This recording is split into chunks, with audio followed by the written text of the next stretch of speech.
estamos aqui diante da Tua presença. Abençoa os irmãos que já vieram, Senhor, aqueles que estão a caminho, Senhor, abençoa grandemente. Pedimos uma bênção toda especial, Senhor, e te louvamos, porque Tu és santo, maravilhoso, poderoso, Tu és o Deus maravilhoso, Pai. Te louvamos por isso, Senhor, pela Tua infinita bondade, pela Tua infinita misericórdia para conosco. Pai, Tu és santo e Tu és maravilhoso, Pai.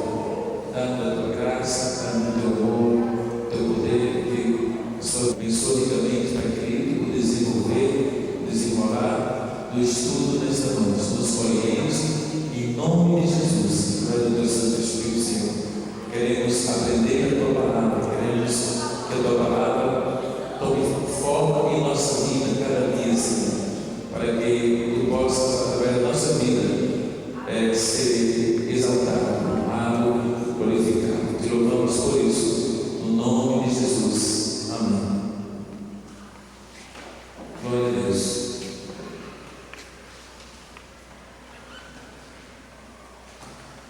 Amados, vamos para o lugar santíssimo. Nós temos a página 39. Lugar santíssimo. O homem glorificando a Deus em todas as relações humanas.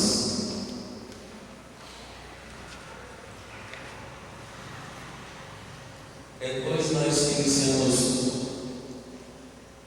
eu creio que é a parte mais importante do nosso estudo, né? Não sei quanto tempo a gente vai ficar aqui, se uma, 2 ou 3 reuniões ainda dentro desse assunto. A primeira divisão que nós vimos foi o mundo, né? Os condenados, aqueles que não quiseram, não puderam se justificar através de suas próprias justiças. Então, foi declarado condenado por Deus, né? Aceitaram o convite de Deus para entrar pela porta, que é Jesus, para serem justificados.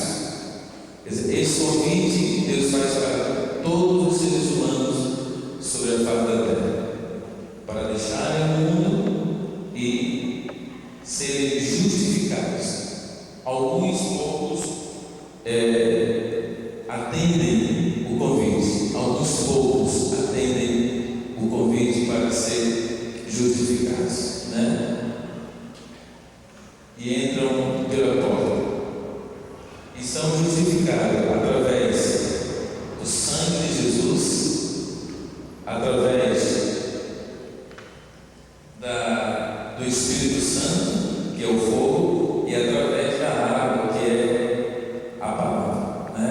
Então Deus utiliza de 3 agentes purificadores para justificar o homem, purificar o homem de toda a sua imundície, toda a imundície que o homem adquiriu, toda ela.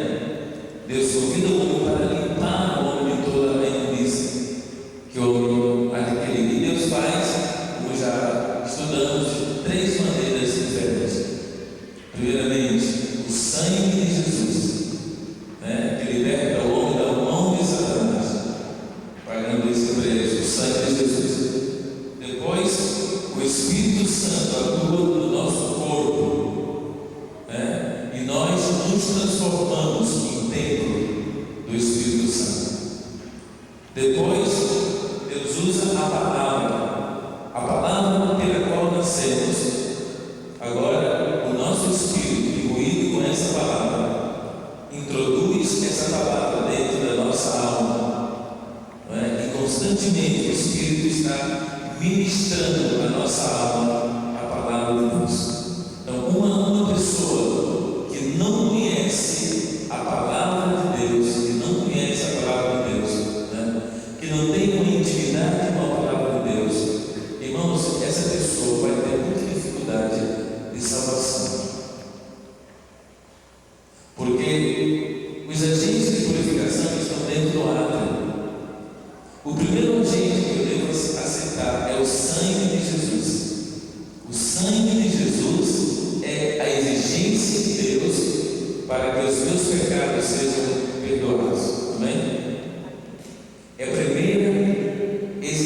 de Deus, o sangue. Mas a gente vai aprender, se não temos consciência de algum pensamento que já tivemos, o sangue de Jesus, ele precisa ser aplicado na nossa vida todos os dias. Todos os dias, o sangue de Jesus necessita ser aplicado na nossa vida. Existem muitas maneiras de nós orarmos a Deus, né?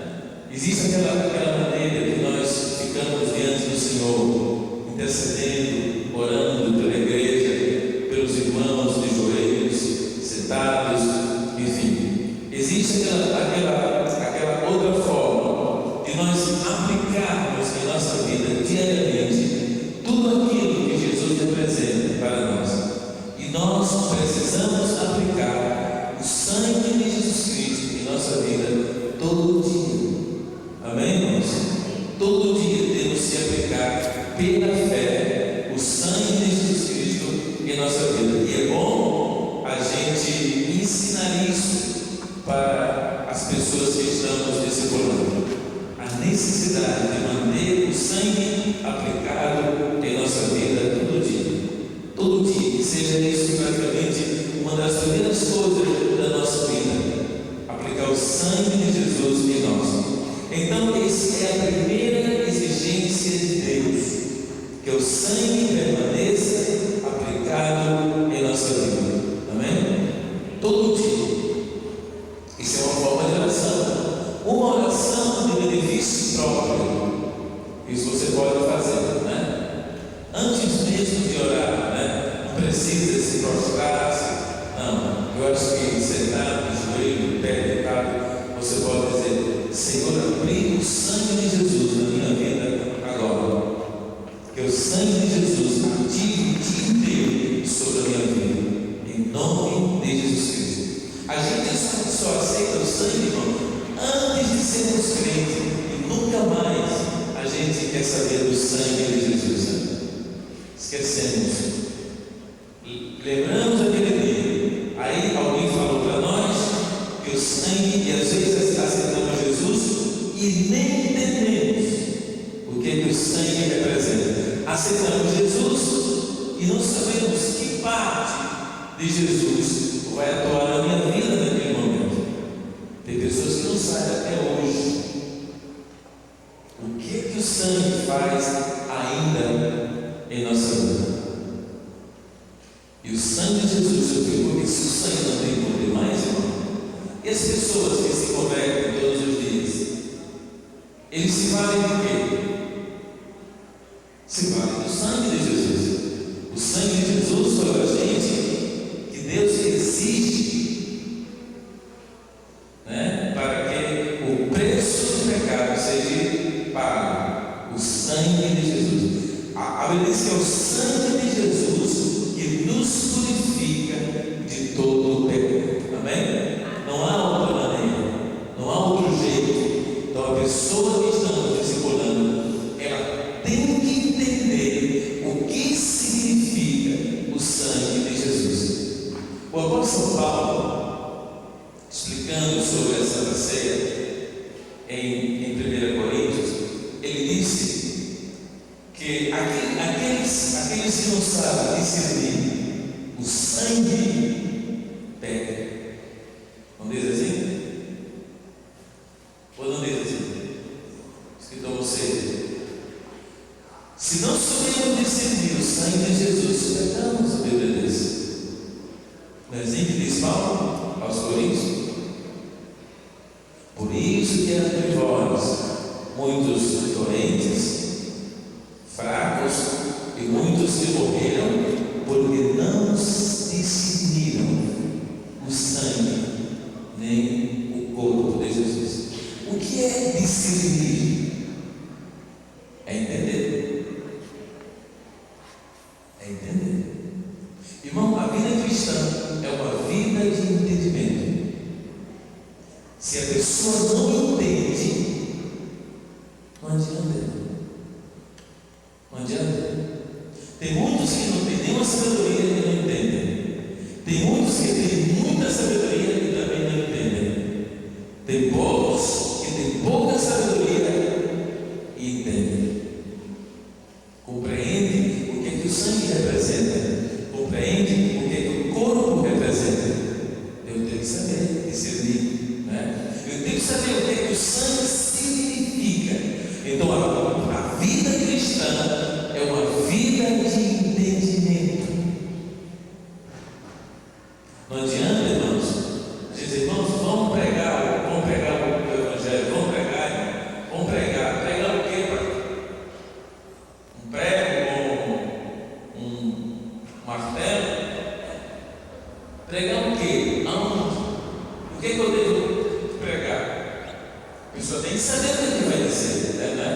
A pessoa tem que saber a convicção que ela tem de Deus.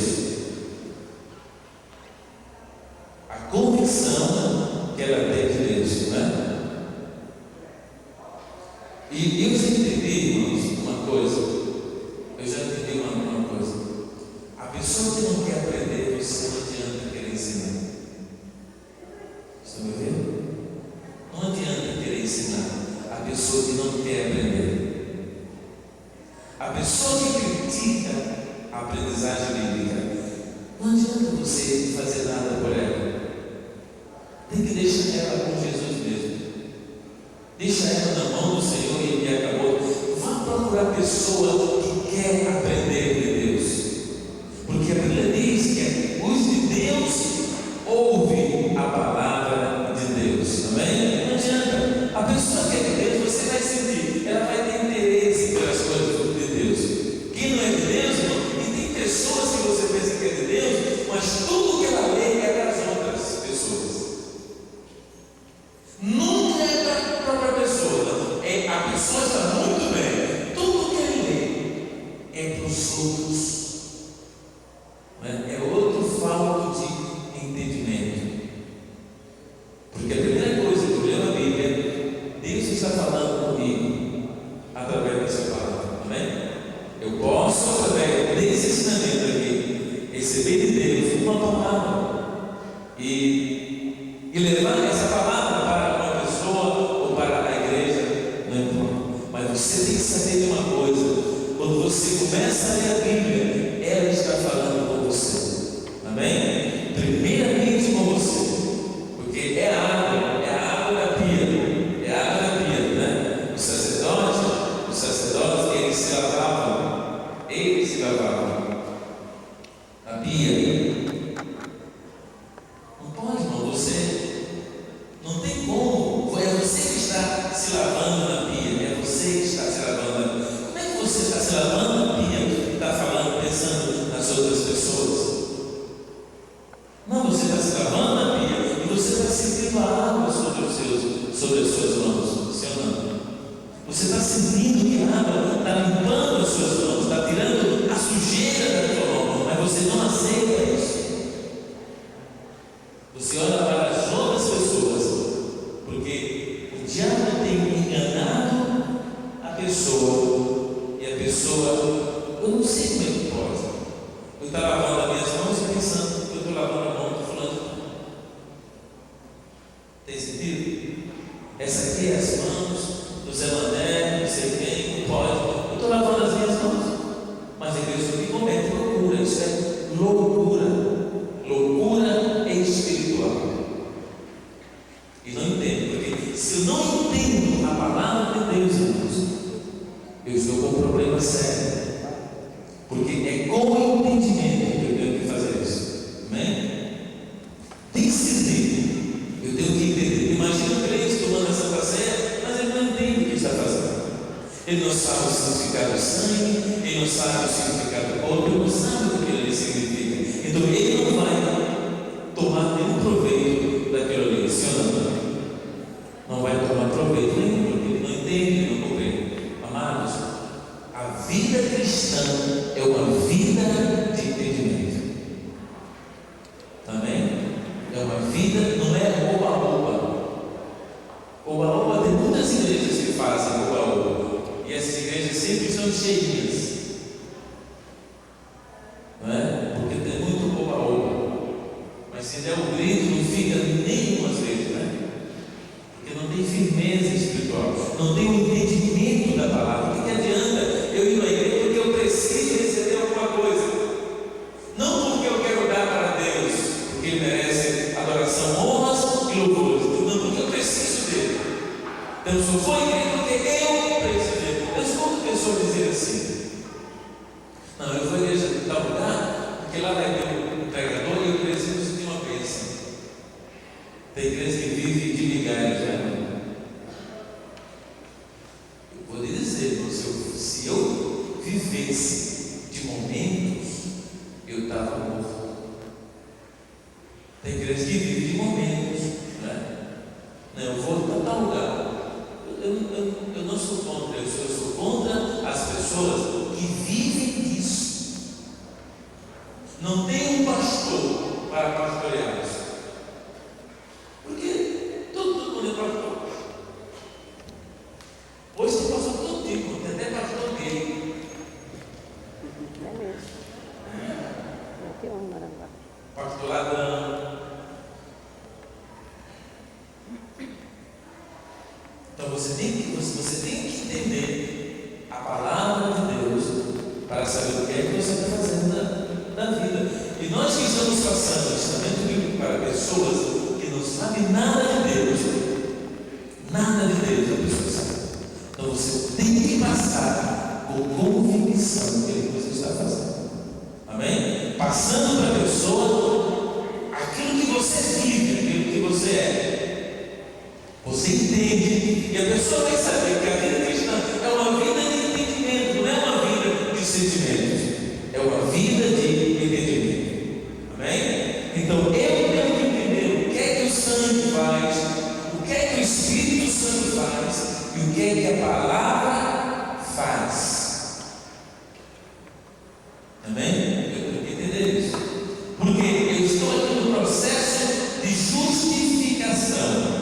E o Senhor me justifica através do sangue, através do Espírito que eu vou e através da palavra. Porque o desejo de Deus é me introduzir no lugar santo e depois no lugar santíssimo. Por isso eu tenho que passar por esse processo. Um exemplo: quando se lava a roupa, se lava a roupa uma vez, ou se lava aquela roupa 2 ou 3 vezes? Até as máquinas são programadas para lavar 2 ou 3 vezes, sim ou não? Porque da primeira vez não sai toda a sujeira, sai o grosso. O sangue de Jesus trabalha com o grosso. O que ninguém pode fazer, então o sangue faz. O fogo não pode, nem a água pode, então o sangue faz. É o grosso. Vamos dizer assim, né?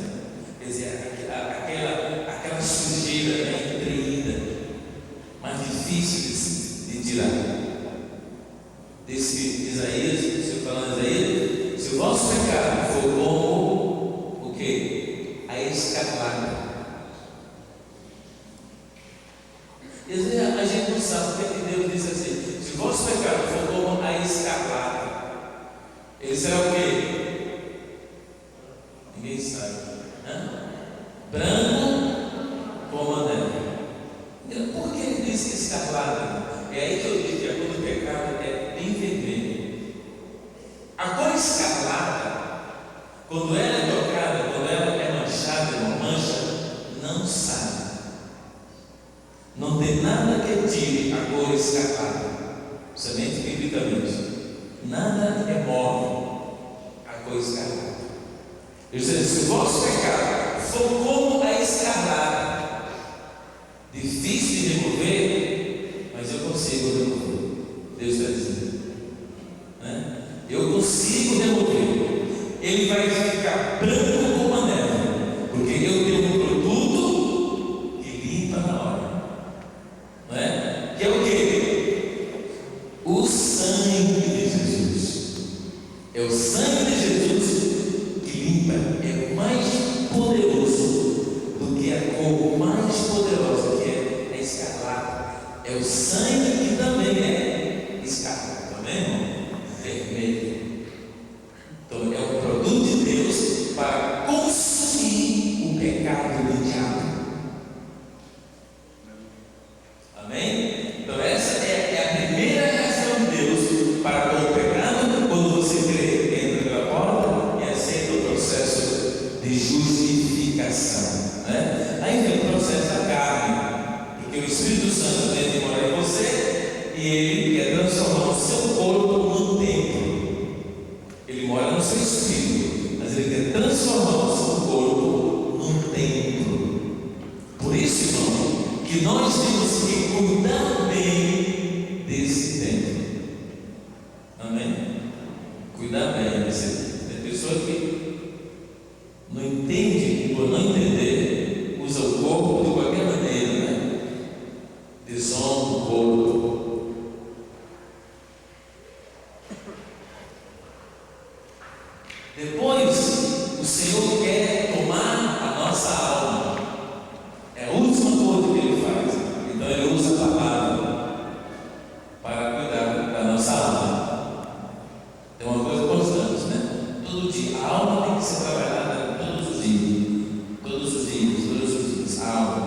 Todos os dias, o sacerdote, antes de qualquer trabalho, ele ia até a pia e lavava os seus pés e as suas mãos. Para qualquer trabalho, antes ele fazia isso. É o contato com a água. Seria o contato com a palavra hoje. Amém, irmão? O contato diário com a palavra. Jesus disse para Pedro, quando foi lavar os pés de Pedro, Pedro não quis que lavasse. Aquela bacia com águas era um símbolo da palavra, tinha esses símbolos, era semelhante a essa pia na teologia, e Pedro não quis que Cristo lavasse. E Jesus disse: Pedro, se eu não te lavar os pés, você não tem parte comigo. Veja bem, irmão, ele disse antes: vós estáis limpos pela palavra que vos tenho pregado. Ele disse, quando Pedro disse assim, eu estou mirando todo, né? Ele disse: vós estáis limpos pela palavra. Então, a palavra que Jesus vivia ensinando para ele estava limpando. Por isso que ele disse: vós estáis limpos. E por que, irmãos, precisava lavar os pés se não teriam parte com Cristo? Ele disse: se eu não lavar os pés, não tereis parte comigo. Então a pessoa pode ser um crente, irmão, e ir para o inferno, sim ou não? Pode ou não pode? Pode. Tem pessoas no inferno cheias de conhecimento, irmão, porque nunca quiseram, não é, que a palavra o controlasse. Nunca quiseram. Ou seja, o uso diário da palavra, o domínio da palavra sobre as nossas vidas, diariamente, a palavra exercendo uma influência em nossa vida, diariamente, é o contato com a palavra, porque vivemos nesse mundo, irmão, vivemos nesse mundo e precisamos que todo dia os nossos pés sejam lavados, né? E a grande dificuldade também é porque nós precisamos dos nossos irmãos para lavar os nossos pés. Isso fala de humildade também, né? De humildade. A Bíblia diz, irmãos, que a vida cristã ela é compartilhada. Amém? Ela é compartilhada. Eu ajudo você e você me ajuda. Eu limpo os seus pés e você limpa os meus pés, né? Porque vivemos no mundo, trabalhamos no mundo, nós somos do mundo, mas vivemos nele, disse Jesus. E a nossa vivência dentro do mundo suja os nossos pés, espiritualmente sujam os nossos pés. E não é o sangue que vai resolver, não é o Espírito Santo que vai resolver, é a palavra. Amém? O contato com a palavra. É por isso que o diabo trabalha muito contra isso. Trabalha muito contra isso. Os crentes não leem a Bíblia. Não é? Você pergunta que quantos hoje não leem a palavra, nem um verso sequer? Precisa nem ser profeta para dizer que alguns levantariam as mãos, né? E outros, por vergonha, ficariam com a mão engolida. Por quê? Outras coisas ocupam o lugar da palavra em nossa vida. Isso passa para os 2 dias, 3 dias, 4 dias, 5 dias, 7 dias, 7 dias. E uma pessoa que não tem a vivência da palavra de Deus na sua vida, está chegando um dia, irmão, que não vai suportar em pé, né? Pela fraqueza espiritual, né? Tem pessoa que não consegue ver essas pessoas que sempre se desviam. Elas têm dificuldade de permanecer em pé. Por quê? Porque a palavra não tem palavra dentro deles. Não tem palavra. Aceitaram Jesus? Não aceitaram Jesus, mas a palavra de Deus não tem valor. Então precisamos do sangue do fogo da palavra para receber a nossa justificação. Depois de justificados, o Senhor nos convida para entrar no lugar santo. E ali no lugar santo nós vamos ter uma nova vida, uma vida diferente. O lugar santo é o lugar de bênçãos. Amém? O lugar santo é o lugar onde vamos encontrar, vamos ter o primeiro contato com a mesa dos pães. provisão. Deus tem provisão para os seus filhos, amém? Porque já está reservada a provisão para o seu filho. Na mesa nós encontramos provisão. E outras tantas coisas que vamos ver no terceiro nível, né? No nível superior. As outras coisas que nós encontramos aqui na mesa. Porque 12 pães estavam sobre a mesa. 2 fileiras de 6. Fileira de 6 e outra fileirinha de 6. E sobre cada pão era colocado um vaso com incenso. E no ciclo superior nós vamos aprender o que isso significa, né? Nessa provisão de Deus aqui. Também tinha libações. E libações é a presença do vinho na mesa das histórias. Que fala não somente sobre o sangue de Jesus, né? Mas fala sobre o preço que Ele deu para comprar as nossas provisões. Tudo que você precisa já está comprado. Quem crê nisso? Tudo já está comprado. O que você precisa é, pela fé, tomar posse daquilo que é seu, em nome de Jesus. Bem? A segunda coisa que ele encontrava era o castiçal lá na mesa, né? Lá no santo. O castiçal era uma peça feita de ouro puro. Um talento de ouro era feito do castiçal, que equivale a 33 quilos de ouro. Essa peça aqui tinha 33 quilos de ouro, né? Aleluia. Muito ouro. Estipulado, depois de feito, preparado, excelente, tem um valor de mais ou menos entre 2 milhões de reais, né? Um castiçal desse.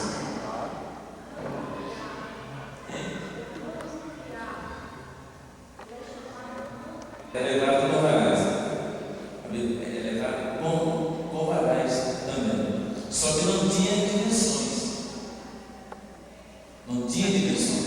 Agora, isso não era levado porque a Bíblia não diz como ele também era levado. Mas como ele tinha uma base do pé, e o pé em várias figuras judias aparecem varais nos pés. Então a gente crê que ele tinha varal, era levado com varal. Agora, o que não era, ninguém sabe, não era levado, era a pia.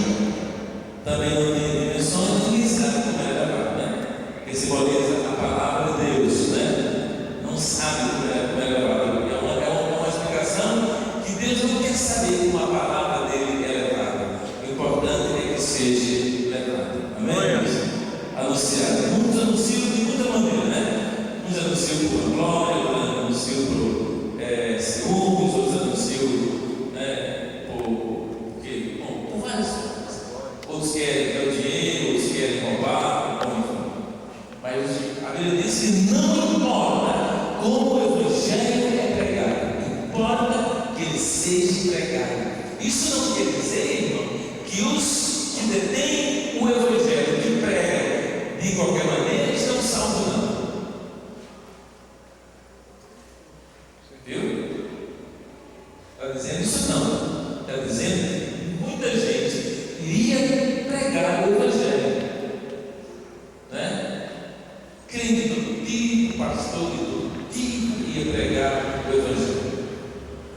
Mas ele disse: não importa como o Evangelho seja anunciado, o que importa é que ele seja anunciado, né? Porque tem pessoas, os filhos anunciam, mas os outros que não são filhos também anunciam.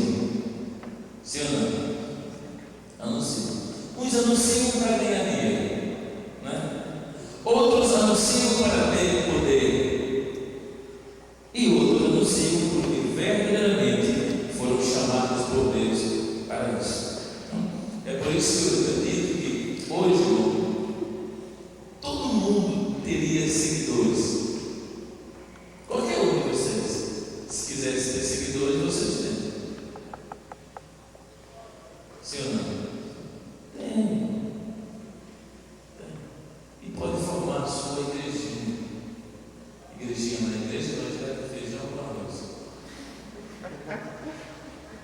Né? Por que não? Pode formar. E sempre vai ter alguém seguindo você. Você não precisa ser um popstar para ter seguidores. Não precisa ser o Cristo. Né? Ou Padre Quevedo, Cavalo, entendeu? Ou Bruxo, não sei o que. Precisa ser você. Pode ser você mesmo que tem os seguidores, né? Quantas pessoas saíram dessa igreja e têm esses seguidores?